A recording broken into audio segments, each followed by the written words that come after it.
Welcome everybody. So for your monster mug, I want to show you a couple really quick techniques that you can do with Underglaze to emphasize those textures that you've added in. So I picked the red Underglaze because I kind of want to do this little scar red.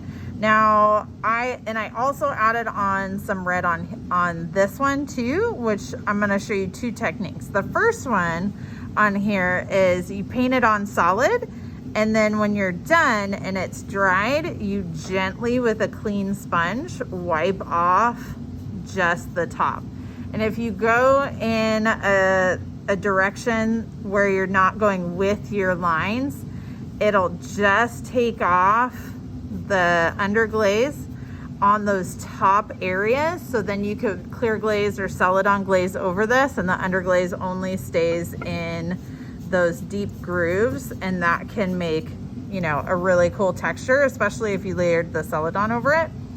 Another one is to have a little bit of underglaze and just gently kind of, as long as you only have a little bit of underglaze, you can do kind of like a dry brush technique where you're only hitting the high areas.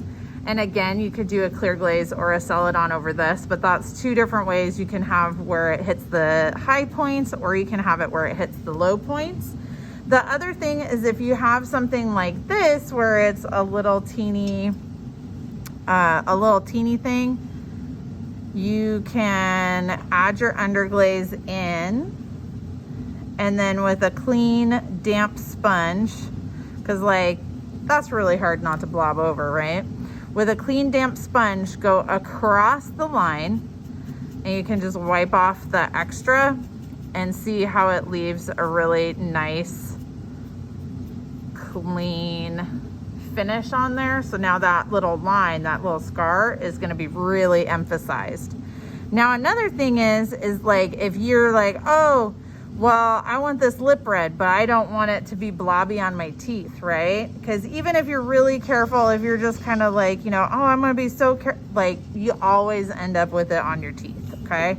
So the best way to prevent that is to actually take a piece of scrap paper, and you put the scrap paper in between the lip and the teeth, or you know, you could do this, you could cut it smaller and put it in between your eyeball and the eyelid, but really you're just trying to push this